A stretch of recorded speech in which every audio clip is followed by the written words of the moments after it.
우주의 마지막 날에 대해서 제가 공부를 좀 해봤습니다. 우주의 시작, 즉 빅뱅에 대해서는 얘기를 많이 들었는데요.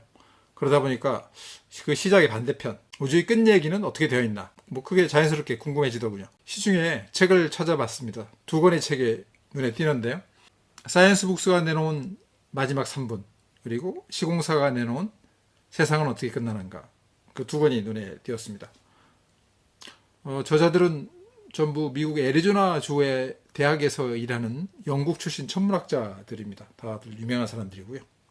네, 미국 애리조나는 좋은 천문대가 있는 것으로 저는 알고 있습니다. 네, 그래서 천문학자들이 그쪽에 있는 모양이군요. 참고로 마지막 3부는 사이언스 북스의 사이언스 마스터 시리즈라는 게 있는데요. 그 중에 한 권입니다. 이 시리즈 제가 좀 한 10권 넘게 가지고 있습니다. 과학책을 읽기 시작한 초기에 이 시리즈가 어느 날 눈에 들어와 가지고 왕창 샀는데요. 판형이 작고 그러다 보니까 들고 다니기 편해 가지고 좋습니다.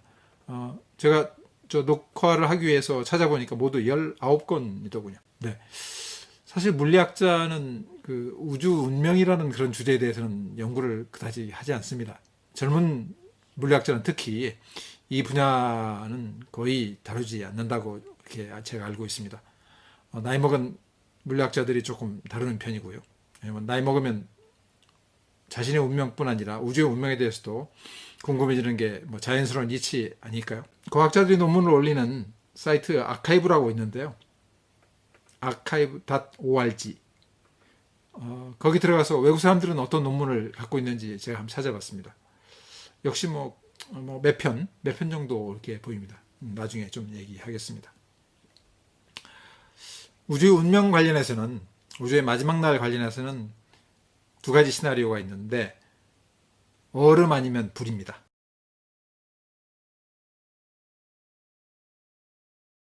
먼저 불 시나리오를 한번 살펴보겠습니다. 우주에는 우주를 밀어내는 힘하고 우주를 수축시키는 힘, 잡아당기는 힘, 그 두 가지 힘이 줄다리기를 하고 있습니다.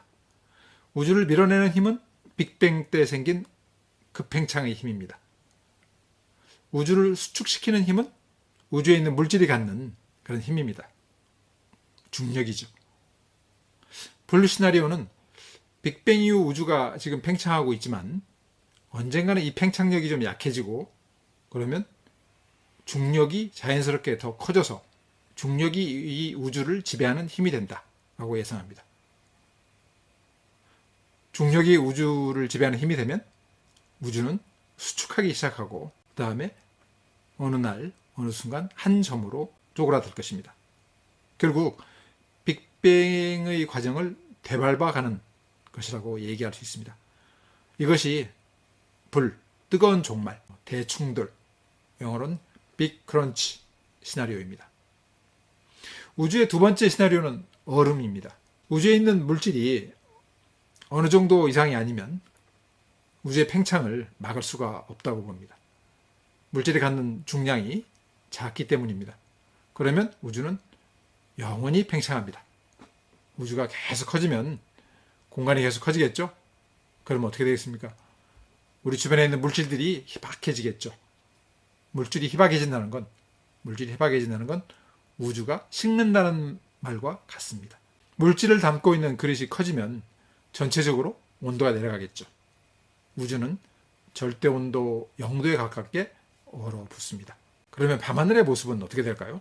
어느 날부터 하늘에 별이 줄어들기 시작하더니 어느 순간에는 별 하나도 보이지 않는 날이 올지 모릅니다. 아주 먼 미래의 천문학자는 아마도 밥줄이 끊길지 모릅니다.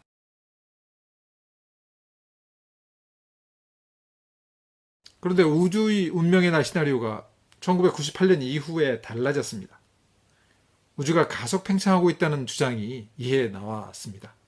버클리 캘리포니아 대학하고 하버드 대학이 중심이 된 두 그룹의 연구가 있었습니다. 이 연구에 참여한 세 물리학자는 2011년에 노벨 물리학상까지 받았습니다. 암흑 에너지가 있다. 우주가 가속 팽창하고 있다. 이게 핵심이죠. 한국의 이영욱 연세대 천문학과 교수가 얼마 전 저를 만나서 이 시나리오 저는 신뢰하지 않습니다. 이렇게 얘기를 했고, 제가 기사를 써서 한국 학계와 일반인 사이에 관심을 좀 불러일으킨 바 있습니다. 이 이야기는 최준석 과학 첫 편에서 얘기했습니다. 그걸 좀 참고해 주십시오. 어쨌든 우주가 가속 팽창하고 있다는 시나리오가 연구가 나온 이후에 새로운 시나리오, 즉 우주가 산산조각나는 그런 시나리오, 그런 미래가 등장했습니다. 대파열, 빅 립 시나리오라고 불립니다. 암흑 에너지가 무엇이냐?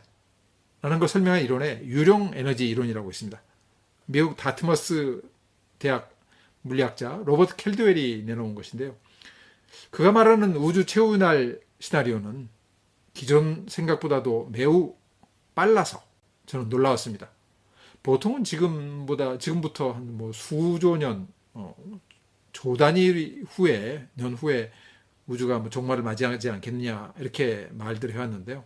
이 캘드웰 그 논문을 보니까 지금으로부터 우리 우주가 350억 년이 지나면 최후를 맞이할 수 있다, 이렇게 얘기합니다. 조 단위하고 350억이라는 숫자하고는 너무 차이가 나서 저는 좀 깜짝 놀랐는데요. 350억 년 후라면 지금 현재 우리 우주가 뭐 138억 년 됐다고 하니까 우주 총 나이 한 500억 살 되면은 이 우주가 끝난다는 얘기죠. 유령 에너지 모델에 따르면, 그러니까 지금으로 350억 년 후에 우주가 대파멸 운명을 맞고, 이로부터 이제 거꾸로 보면 6천만 년 앞서서 우리 은하가 붕괴합니다.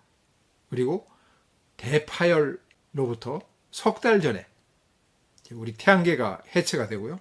그 다음에 대파열 30분 전에 지구가 폭발하고, 대파열 직전인 10의 마이너스 19승 초에 우주를 이루는 모든 원자가 깨진다고 합니다.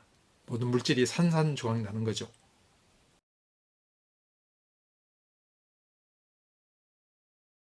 직선적인 우주론 말고 순환 우주론이 요즘은 고개를 좀 들고 있습니다.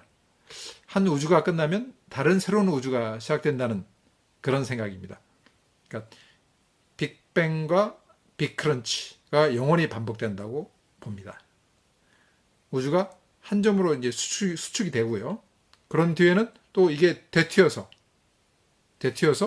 새로운 우주가 생겨난다 라고 봅니다. 그래서 되튄다고 그래가지고 빅 바운스 모델이라고 흔히 얘기하는데요. 폴 스타인하트, 그다음에 닐 투록 같은 아주 잘 나가는 주류 물리학자들이 이런 우주적 영원 회귀론이라고 할 수 있는 우주론에 관심을 보이고 있습니다. 한국에 두 사람의 책이 번역돼 있어요. 책 이름이 산림출판사에서 냈는데 끝없는 우주라고 합니다. 그리고 다른 학자의 책 빅뱅 이전이라는 제목의 책도 이런 한국에 소개되어 있습니다. 순환 우주론은 이 영원한 우주라는 동양의 오래된 생각과 닮았죠. 한국에서는 불교에 관심 있는 사람들이 이 순환 우주론에 관심 보이는 걸 보았습니다. 우리 인간은 우주의 마지막 날을 볼 수 있다는 건 뭐 생각이 좀 힘들죠. 앞으로 기껏 해봤자 몇 억 년까지도 뭐 살 수 있을지 없을지 참 모르는데요.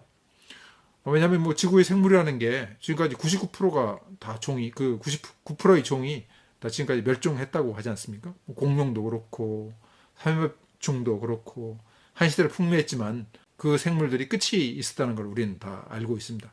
그러니 인간도 뭐 예외가 아니겠죠. 하지만 인간은 우주의 마지막 날을 생각해 본 그런 유일한 우주 생물이 아닐까, 해볼 수 있는 우주 생물이 아닐까, 저는 이런 생각을 해봅니다. 그런 면에서 사람은 뭐 불멸의 종은 아니지만 대단하다고 뭐 얘기할 수 있지 않을까요? 사람은 뭐 불멸의 종은 아니지만 대단하다고 뭐 얘기할 수 있지 않을까요? 오늘은 우주의 마지막 날 모습은 어떨까에 대해서 생각해 봤습니다.